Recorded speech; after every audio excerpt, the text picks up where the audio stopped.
Each December, like migratory birds, they home on Sydney. Hundreds of yachtsmen from all over the world and every corner of Australia. They gather at the Cruising Yacht Club in Rushcutters Bay for the annual Sydney to Hobart Yacht Race. Race morning, Boxing Day. The 79 starters equal the numbers of last year's record fleet. American Eagle, Ted Turner's converted 12-metre, will once again be a strong contender for line honours. Sunbird 2, one of Japan's entries. On the international scene is Canada's Greybeard. And New Zealand once again challenges the powerful local fleet.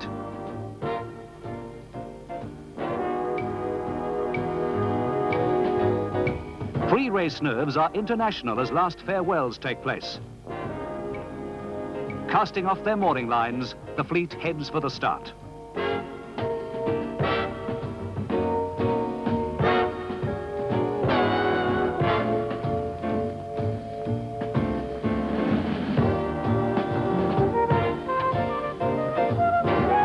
Persistent rain mars the spectacle this year, but yacht lovers turn out in their hundreds to see the start.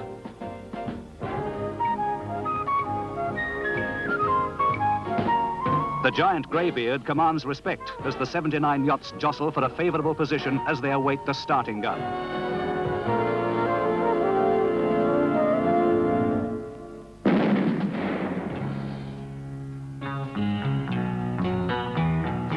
Apollo makes the best start and is to windward as the fleet heads up the harbour in a light nor'easterly breeze.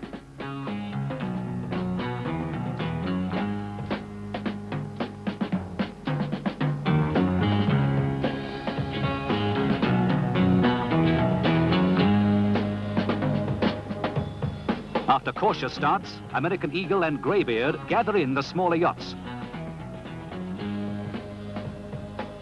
Apollo 2 tacks away from Ginkgo, but is forced to tack back again by Caprice of Huon.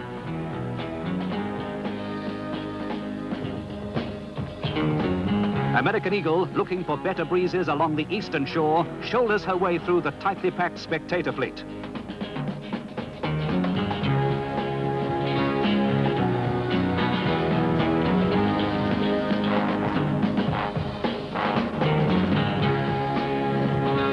Ginkgo tacks short of the spectators, while up ahead, Greybeard creeps clear of Ragamuffin. To windward of these two is Apollo, moving nicely in the light air. The risky passage through the spectator fleet pays off for American Eagle, and she takes a clear lead.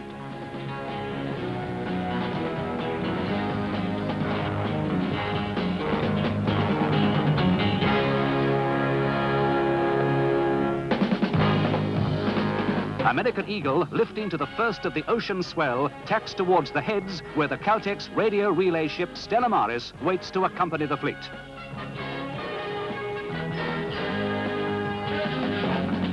American Eagle edges around the marker tug. It's close, but she clears it by a few feet.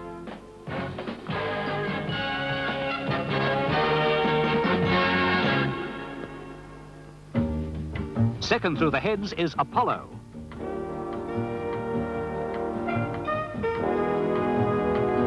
Then Ragamuffin just ahead of Ginkgo. Greybeard and Apollo 2 were next.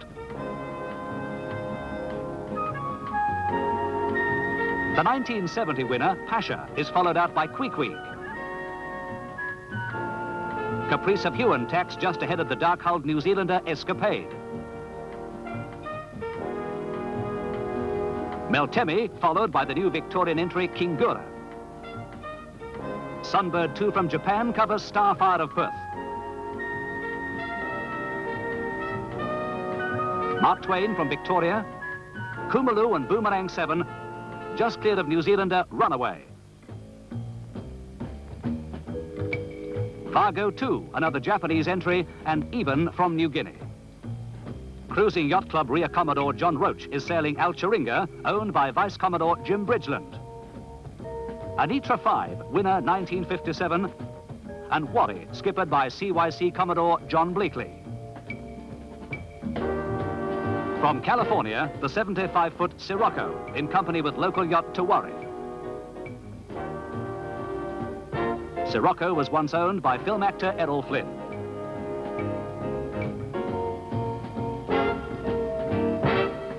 One of the smallest boats in the fleet, the tiny ketch-rigged Evolution.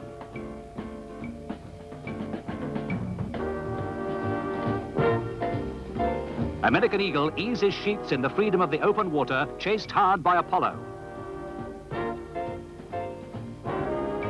Ginkgo makes good speed in the light nor'easter, and Ragamuffin breaks out a spinnaker. The 72-foot greybeard can now make full use of her tremendous sail area, and Pasha spreads a mizzen staysail between the masts.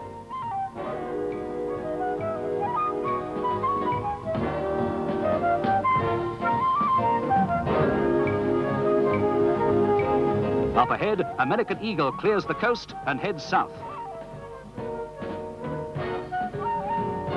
In a sloppy sea, the foredeck crew make preparations for the spinnaker run ahead.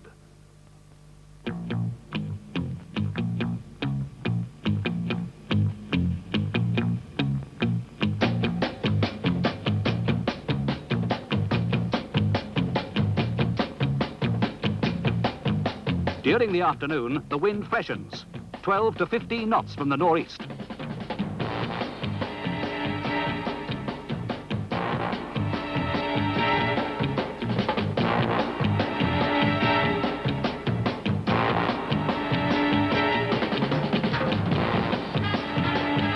Later, the wind swings nor'west, and the larger yachts open up a lead on the rest of the fleet as they romp down the New South Wales coast.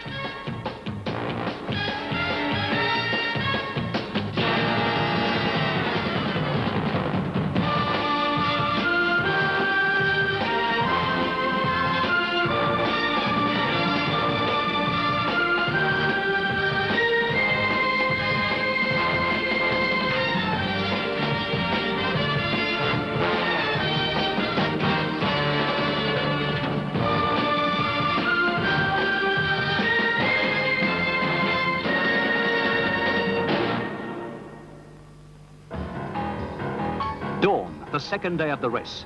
American Eagle is fighting to peg back the 2-mile lead established by Greybeard during the spinnaker run of the previous day. The breeze is now southwest, and this is made to order for the fine-lined 68-foot hull of the Eagle.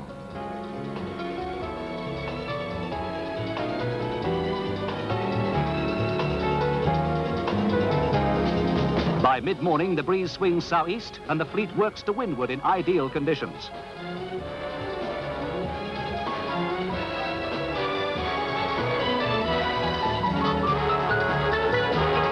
Greybeard has lowered her mizzen and is moving well, but American Eagle has her in sight as they knife southwards in the smooth seas.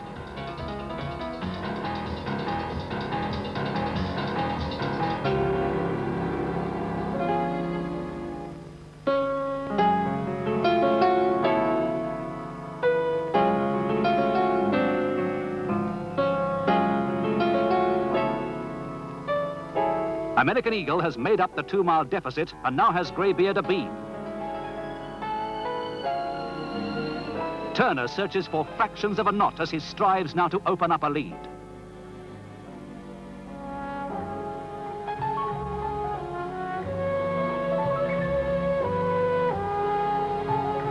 American Eagle and Greybeard, locked together in the battle for the lead, are still being hounded by the Australian 57-footer Apollo, skippered by Don Mickleborough. Its new owner, Jack Rooklin's first Hobart race, and veteran Mickleborough drives the boat hard as the breeze freshens.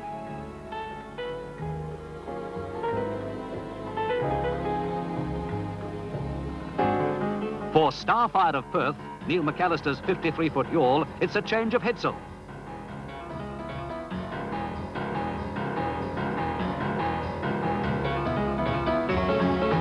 The breeze builds to 18 knots, and lee rails go under.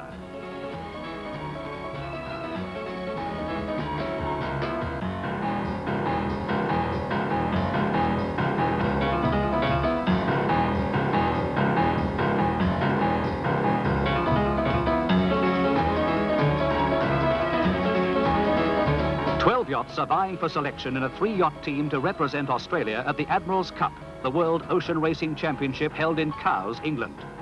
This Sydney-Hobart is the final race in a series of trials to select Australia's team.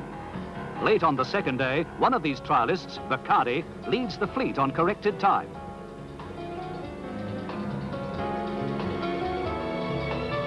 Queequeg, a powerful windward performer, chases the leaders.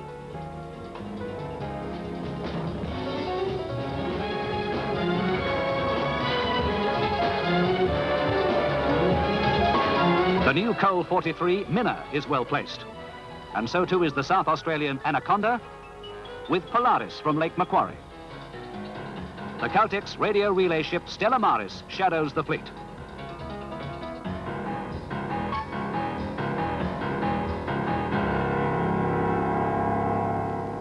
Safety is an important consideration of this complex communication system. 3 times a day, the yachts report their positions, which are relayed to race headquarters at the Cruising Yacht Club in Sydney. Here the information is fed into the Honeywell computer, which calculates each yacht's distance from Hobart and how they stand on handicap. On the second morning, race headquarters is alerted that both Bacardi and Anaconda have lost their masts in strong winds during the night. Nocturne has withdrawn with sprung planking, and Kidnapper is out with a broken forestay. Fortunately, all these yachts are able to make their own way to the port of Eden.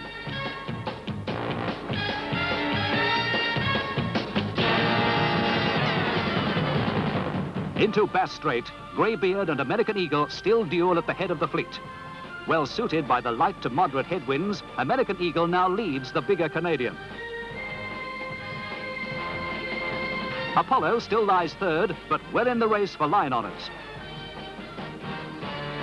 The breeze is southwest as the fleet streams across Bass Strait towards Tasmania.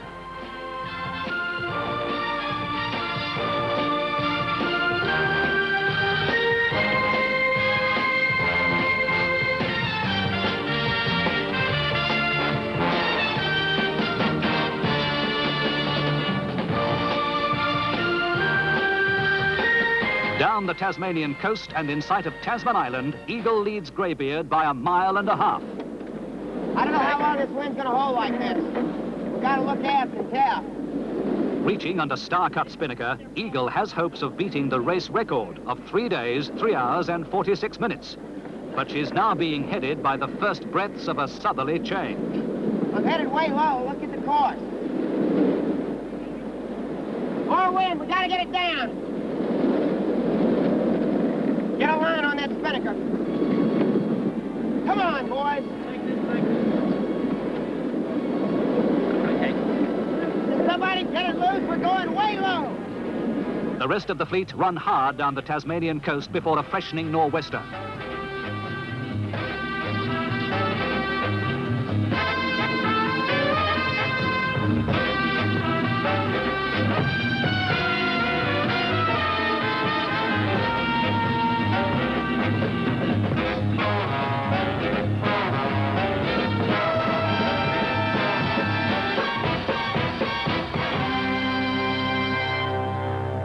Eagle welcomes the southerly. That guy's really dropping back. This is American Eagle's chance to hold off Greybeard. The wind shift has put her well to windward, and she now has the edge on the big Canadian yacht. You know, this wind coming in when it did was just like...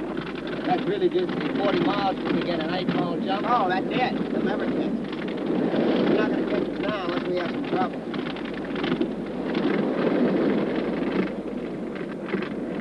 Not that far from the bloody island, no. Bring it another hour.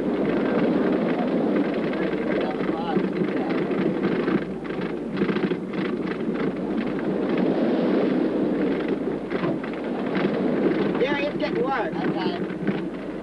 I think we ought to take a turn or two. All right, let's go. Yeah, let her out. Hurry up! The Eagle is overburdened by the wind, now more than 30 knots, and has to reef. 7 rolls are taken in the mainsail. All right, tighten it up. Hang it up. Here, give me in again. Don't give me a hand, Jeff.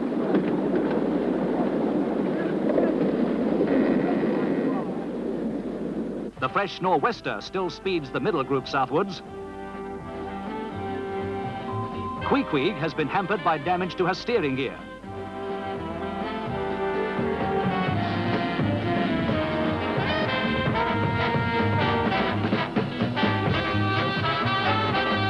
Ragamuffin, Apollo 2 and Ginkgo are fighting a private race. These Admiral's Cup team contenders have been in sight of each other the whole way.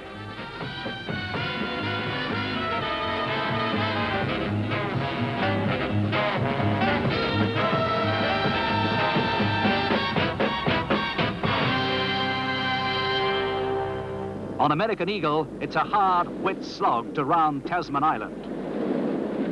Take that sheet down and put it on the deck. That halyard.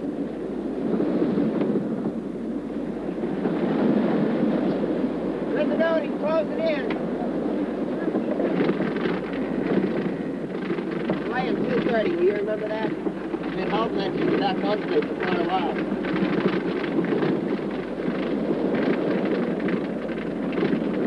We should get headed in here too, you know? If everything holds the way it should, we should go in here, get a little through the water and get headed. I want to go right here. Trim that main in just a little bit more. We're not bending the boom, are we? Good, whoa! There's some pretty good seas from not the other side of Tasman coming Well, it won't be so bad, you know, because there's a lee, you know, a shore over there to the weather. Wind's going around more to the southwest. Well, I'll take a bit of a head of that. That's good. We just could have been down a little bit further, you know, we'd have made it around. However, we'd have been closer to it. Turner and his crew remain constantly aware of the threat from the bigger greybeard. Any small error in tactics or sail handling, and the massive Canadian will emerge from the mists and swallow their slender lead. Has he got his jib back up? Looks like it. We got him by a couple of miles now as the crow flies. And these miles are harder fought now. We're not going any 11 knots. Hey, we're going to be able to see, we're going to get headed in here. We're going to get in the smooth water, and we're going to tack and come right down the end of that goddamn Tasman Island, baby. Tasman Island, 800 feet high. The bleak southeastern tip of Tasmania. Just 40 miles from the finish. Eagle rounds at 11:10 a.m. on December 29th, the third day of the race. Across Storm Bay and on past the basalt columns of Cape Rao.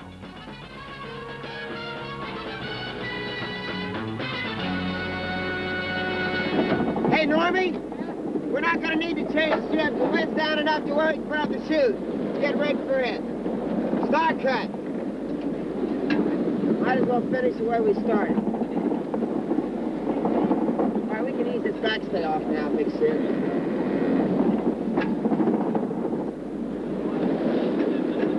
No, he's at about 6 inches out, and then go check the thermal.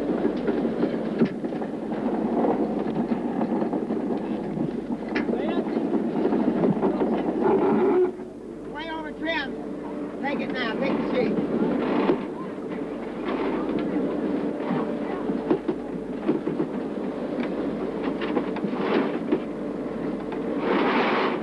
All right, I'm way low. Don't ease it anymore. Way, way low.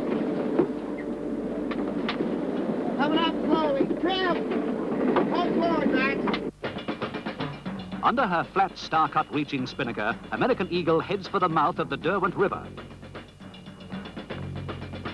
Back between Tasman Island and Cape Rowell, Greybeard has only a small staysail set forward of the mast. She has blown out her number 1 and number 2 headsails. The Eagle has changed to her bigger running spinnaker. As she speeds towards the Derwent, Turner knows that those behind must be slowed down by the southerly. Those guys out there, Ginkgo and those fellas are hard on the wind. Ginkgo is still under spinnaker, but the wind change is taking effect.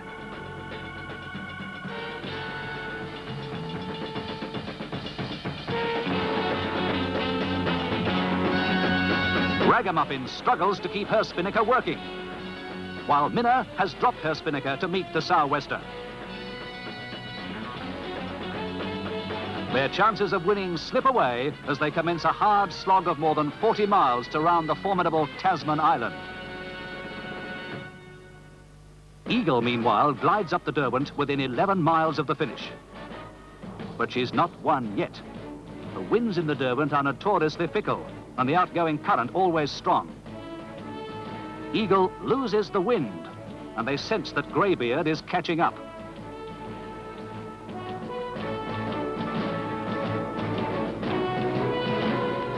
Off again on a light sea breeze.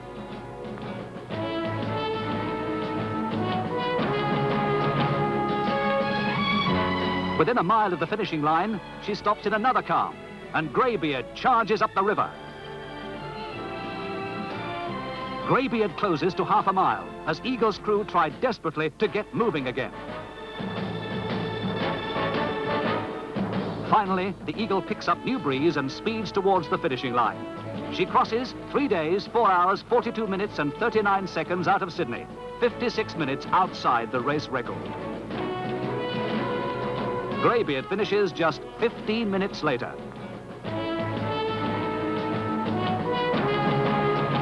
All Hobart's there as Turner's congratulated by Les Gabriel of the Royal Yacht Club of Tasmania.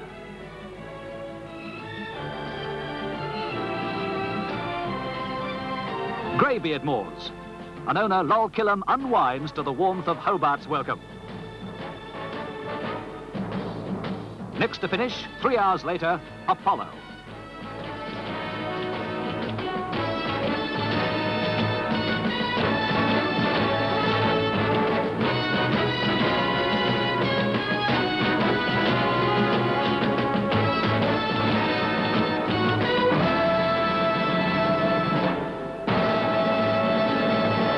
Ginkgo, Apollo 2 and Ragamuffin crossed the line that night, but failed to beat American Eagle on corrected time.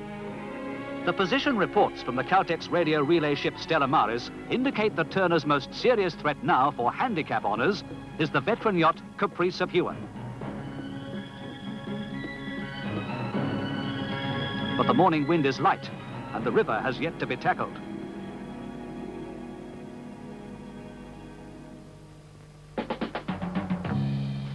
Pasha, fighting the current, creeps across the finish at 6:30 a.m.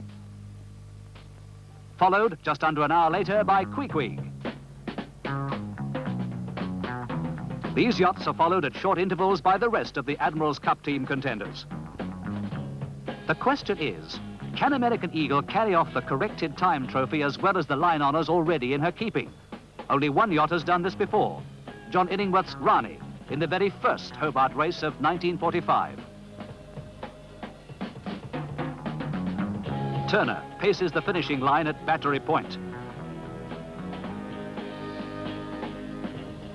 He knows that should Caprice of Huon finish before 4 minutes after 12, she will beat him on handicap. Caprice is known to be somewhere in the river. She could be one of these yachts.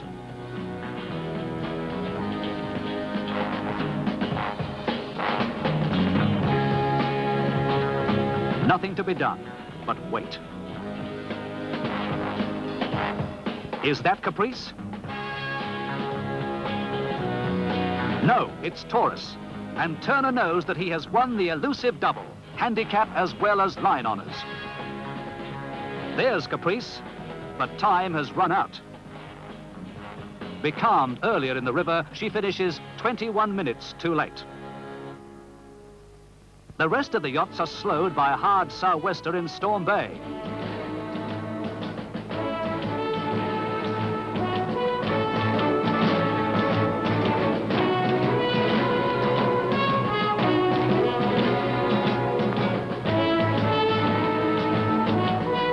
They battle their way across to the finish and the haven of Constitution Dock.